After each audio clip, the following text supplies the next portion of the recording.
Hai Gigabers, kembali lagi di Giga bersama Anggi dan Inga.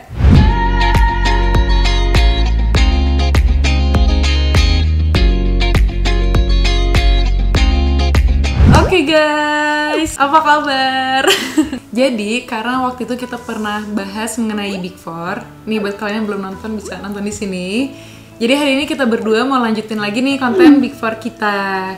Dan spesifiknya kita akan bahas mengenai divisi Audit Assurance. Yes. Dan kita nggak berdua hari ini, kita ada satu teman kita, teman baru, yaitu adalah TikTokers, yaitu adalah Jeremy Jun. Pasti kalian nih anak TikTok nih, kalian udah tahu kan dia siapa. Dan langsung panggil itu aja orangnya.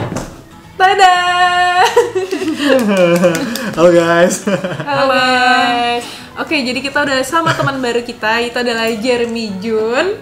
Mungkin kamu boleh perkenalan sedikit kali ya tentang diri kamu. Aku Jeremy Jun, biasa main TikTok. Sebenarnya lebih ke cuman seorang pegawai swasta yang kerjanya tiap hari ngotak-atik angka aja sih. Itu aja sih sebenarnya. Terdengar berat gitu guys.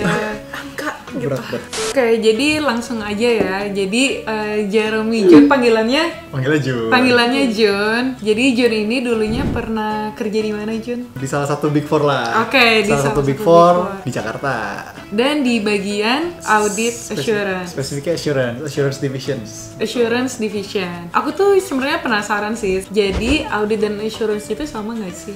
Sebenarnya beririsan ya, karena ketika kita sebagai auditor, kerjaan kita mengaudit itu adalah kita akan memberikan reasonable assurance terkait laporan keuangan yang kita audit. Jadi sangat beririsan. Audit dan assurance itu bisa juga dibilang sama sih sebenarnya. Oke, jadi lebih dulu audit terus baru assurance ya? Betul, ketika kita melakukan audit, kita akan memberikan reasonable assurance. Iya. Lebih dulu telur atau ayam? Lebih dulu telur atau ayam ya? Kayaknya bercanda deh. Jadi sebenarnya selain kita mau nanya-nanya, kita juga udah sempat nge-blast nih di Instagram. Biar teman-teman kita yang di Instagram juga ikutan nanya ke Jeremy Jun gitu. Semoga bisa dijawab ya teman-teman sekalian. Ke pertanyaan pertama itu, Kak, kalau mau jadi auditor itu apa cuma bisa dari jurusan tertentu aja ya? Oke, sebenarnya ketika kalian jadi auditor tuh kalian harus bedain ada dua. Ada yang namanya auditor internal, ada yang satu lagi auditor eksternal. Nah, kalau auditor eksternal itu kalian akan kerja di Big Four atau kantor akuntan publik. Nah, kalau kalian menjadi auditor eksternal, kan kalian akan melakukan audit atas suatu laporan keuangan. Di mana di dalamnya itu ketika kalian melakukan audit pasti akan ada jurnal-jurnal, akan ada laporan keuangan dan juga akan ada asersi-asersi audit. Oleh karena itu harus spesifik dari jurusan akuntansi kalau kalian mau jadi auditor di kantor akuntan publik atau auditor eksternal. Tapi buat yang di luar jurusan akuntansi, kalian juga tetap bisa kok jadi auditor, tapi auditor internal. Di mana auditor internal itu biasanya berfokus terhadap kontrol dari suatu bisnis proses pada suatu perusahaan, dan itu biasa skupnya lebih luas, nggak cuma jurusan akuntansi aja kok. Oh, jadi jurusan lain tuh bisa ya? Bisa juga jadi auditor untuk jadi audit internal.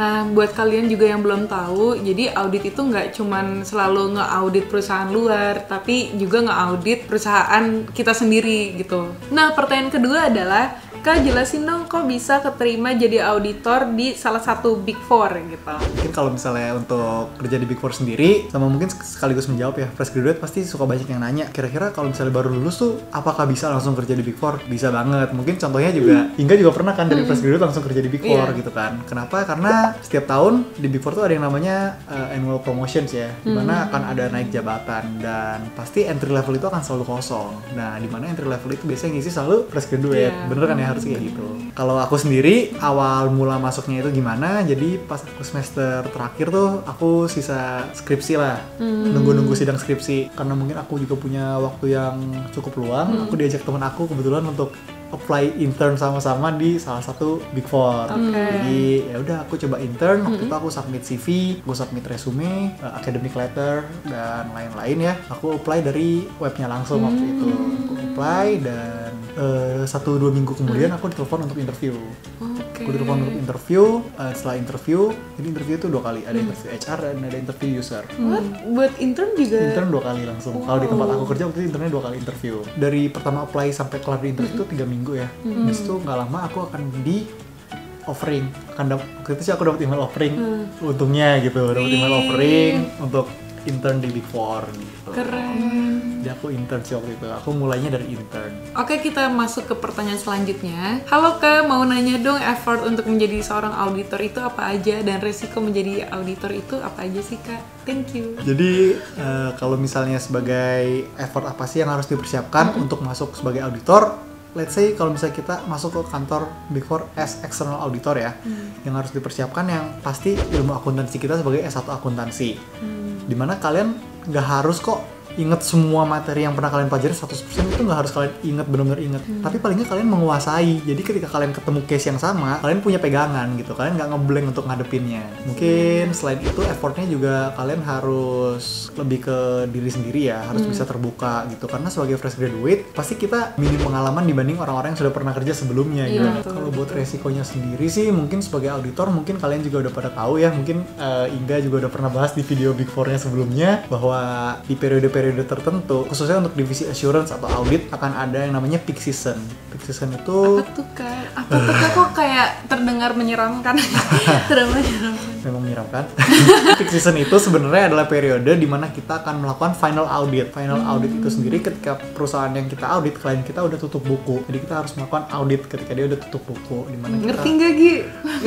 Ngerti. kita akan kita perform audit, kita akan log angka, kita udah nggak boleh lagi ada audit adjustment gitu. Kita nge-log bahwa angka yang ditampilin dalam laporan keuangannya perusahaan ini, yang mungkin kalian juga bisa akses di IDX ya, biasanya kalau perusahaan itu terbuka, angka yang kita audit ini, angka yang ditampilkan perusahaan ini sudah angka yang bener-bener kita log no more adjustment, jadi nggak bisa gerak lagi angkanya, emang udah stage gitu. Itu tidurnya per hari berapa jam?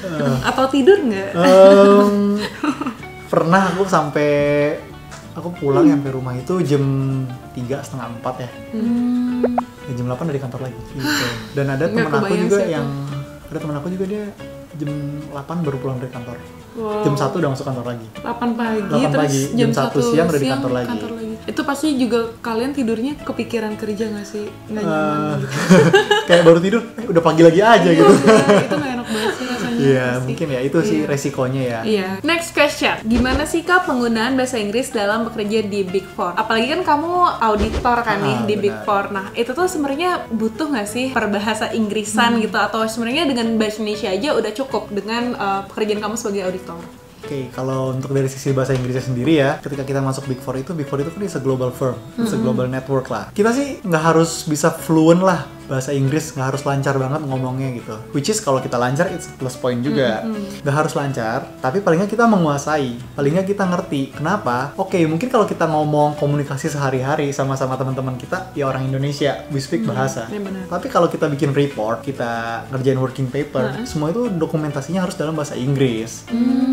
Karena kan it's a global firm kan, dan makanya semua harus dalam bahasa Inggris. Dokumentasinya, working papernya, semua report kita. Bahkan report itu biasa bilingual kan. Kalau kalian lihat di laporan keuangan itu biasa ada bahasa Indonesia dan ada bahasa Inggris. Jadi maka itu meskipun kita tidak dituntut untuk bisa fluent, tidak dituntut untuk bisa lancar, tapi paling nggak kita bisa lah, kita menguasai bahasa Inggris tersebut gitu. Oke, next question adalah gimana sih Kak pergaulan di Big Four? Nah, ini seru banget sih. Via Google Chat. Enggak semata-mata seperti itu kok ya. Jadi ketika kita ngaudit itu ada yang namanya peak season, ada yang namanya low season. Jadi low season itu mungkin ketika kita udah selesai audit reportnya, udah keluar juga tuh financial statementnya udah rilis juga. Jadi kita mungkin ada training lah dari Big Four tersebut, karena kan dia ada annual promotion. Jadi kita akan di training untuk ya supaya kita lebih siap lah untuk ke posisi kita yang selanjutnya. Nah, di low season itu biasanya selain mempersiapkan audit planning, kita juga bisa pulang tenggo karena workload kita kan nggak sebegitu banyak ya, nggak sebegitu banyak dibandingkan peak season. Jadi selama low season itu kita benar-benar menikmati sih. Karena dari kantor sendiri juga biasa menyediakan outing ya. Kalau lagi low season biasa dari kantor sih ada outing sebelum pandemi gitu. Lebih enaknya lagi mungkin yang based on my personal experience ya, karena teman-temannya itu banyak kan fresh graduate juga, jadi umurnya juga masih sama-sama kita, dan karena ada annual promotion bahkan sama senior kita juga umurnya kan nggak beda jauh kan. Jadi possible banget sih satu tim audit tuh kita keluar bareng-bareng, kayak kita makan dulu habis kerja gitu. Kayak ya kita bahkan kalau aku sendiri gitu ada teman kantor yang emang sampai sekarang juga masih jadi teman main gitu, jadi teman tongkrong nongkrong malah di jadi luar sana. temen ya Malah jadi sekarang. bener-bener temen gitu. Iya. Audit itu nggak selalu kerja Nggak ya, selalu ada kerja. ada fun partnya juga. Ada masa-masanya. Ketika low season. Jadi Gitu, harus nunggu low guys. season dulu guys. Bener. Ya, jadi stigma audit tuh kerja melulu enggak juga. lah ya. Oke, kita masuk ke pertanyaan terakhir. Nah, Jun, gimana sih cara kamu untuk nge-handle pressure yang datang di auditor? Pasti kayak yang tadi aku udah pernah bilang gitu ya, mungkin sebagai auditor itu resiko pertama yang kita harus tahu ya, there will be a time during peak season gitu where dimana kita akan we will work with a heavy workload, tight deadline, and also pastinya high pressure gitu, karena kan semua orang akan sibuk dengan kerjaannya masing-masing. Ya itu kan sangat menjadi pressure juga nggak sih ketika sekitar kita juga fokus bekerja, kita juga dituntut harus bisa lah gitu, paling nggak kita juga harus bisa berkontribusi. Itu hal yang kita udah tahu di awal. Dan ya aku juga udah tahu di awal sebelum aku masuk di Big Four. Tapi pas masuk di Big Four kaget juga sih. Jalannya tetap kok gini ya Tetep ternyata ya, ya. tetep gitu. aja. Ketika kita kerja, profesionalism itu harus yang nomor satu ya nggak sih? Iya. Dan seberapa beratnya kerjaan kita, ya kita harus bisa coba kasih semaksimal mungkin yang kita bisa gitu. Karena balik lagi, ketika kerjaan kita nggak kelar, kita yang kelar kan. Iya, bagus banget. Quote of the day. Quote of Ya the udah day. gitu. Toh kita juga nggak sendirian kan. Iya, Kita juga benar. akan bekerja sebagai tim gitu. Dan kalau kita ngomongin capek, kita semua capeknya bareng-bareng kok. Iya, Kita iya. capek nggak sendiri. Oke guys, sebelum kita tutup video ini, kita mau main sedikit game nih sama Jun. Deg-degan. Judulnya adalah Never Have I Ever. Deg-degannya sama kayak peak season deh. Kita nanti menyebutkan suatu statement, nanti kamu jawab udah pernah atau belum Oh, pernah. oke. Iya. Kalau kamu udah pernah, kamu ceritain dikit nih. Iya. Oke. Oke.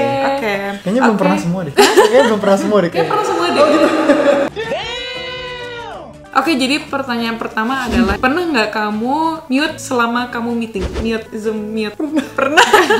Kamu pernah lagi? Aku pernah. Oh, Aku juga pernah. pernah. Iya, Pernah. Pernah. Nah. Kayaknya semuanya pernah. Pernah sih. Jadi waktu itu kan masih entry level associate ya. Even aku pernah di meeting yang face to face juga. Diem aja gitu. Oh iya. Biasa tuh kalau misalnya kita meeting tapi sebagai entry level di meeting itu ada bos-bos besar kita lah, misalnya let's say ada director, ada partner gitu. Ya biasa kalaupun ada yang mau menambahkan gitu pasti senior kita gitu. Kita sebagai associate ya mungkin mencoba untuk duduk manis dan meresapi ilmu yang dibagikan, biasanya kayak Iya. gitu. Itu Biasa tuh seperti diem itu. maksudnya tuh kita lagi kayak Iya. meresapi Diem tuh gitu kita ya. lagi mikir sebenarnya. Apa sih maksudnya? Gitu. Oke, pertanyaan berikutnya adalah join meeting tapi sambil ngelakuin hal lain. Ini pas banget ya pas lagi pandemi kan, online meeting gitu. Mungkin misalkan join meeting tapi ternyata kamu sambil olahraga. Ngelakuin hal lain pernah. Pernahnya tuh justru lagi meeting nih, meeting konteks A gitu. Aku ngerjain report konteks B gitu. Gitu. Jadi multitaskingnya gitu sih.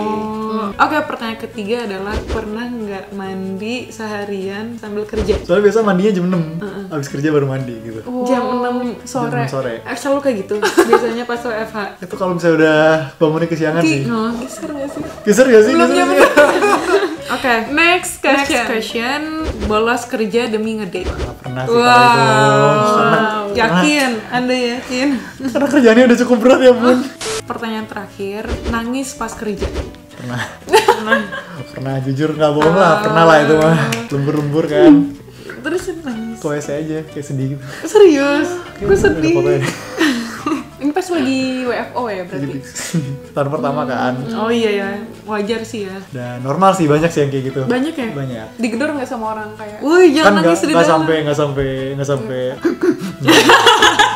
cuman yang kayak cuman pernah kalau nangis gara-gara kerjaan pernah gitu. Iya, iya. Lebih ke ngerasa kayak kok banyak, kok susah, kok gua nggak bisa gitu. Kok Oke guys, nah itu tadi konten kita sama Jun nanya-nanya tentang kerjanya dia dulu sebagai seorang auditor. Nah kalian kalau misalkan penasaran juga nih sama Jun dan konten-konten yang dia buat, bisa Oke. aja langsung dicek di bisa ada di bawah sini ya nanti ya, di follow aja social teman-teman. medianya. Iya. Karena ini Jun seru banget karena social medianya Jun itu suka ngebahas tentang personal development ya kan, terus kayak tentang Working working experience. experience. Apalagi cocok nih buat kalian yang masih di fresh graduate. Mungkin sebelum closing Jun ada kayak kata-kata penutup, Sepatah, ya, dua sepatah, patah dua kata. Sepatah dua patah kata, kalau kita udah lulus kuliah, kita udah kerja, ya itu udah masuk ke segmen baru dalam hidup kita gitu. Kita udah jadi orang dewasa lah, let's say gitu. Dan ya, memang akan beda banget nggak sih kehidupan setelah itu gitu. Tapi di satu sisi mungkin ya kita nggak bisa expect if our life is going to be easier. We just have to be tougher aja. Kita harus kitanya yang harus lebih tangguh gitu karena our life juga nggak mungkin akan menjadi lebih gampang kan. Benar. Itu sih mungkin. Oke, jadi thank you so much Jun for Ya, thank you. Thanks for having me. Thanks for having me. Thank you for watching. Thank you for coming Thank you. dan Thanks for having me as well. collab dengan kita. Iya. Jadi guys, jangan lupa klik like, comment, dan subscribe dan tulis komen-komen di bawah video apa lagi yang ingin kalian lihat dari kita. Jadi sampai ketemu di video berikutnya. Bye.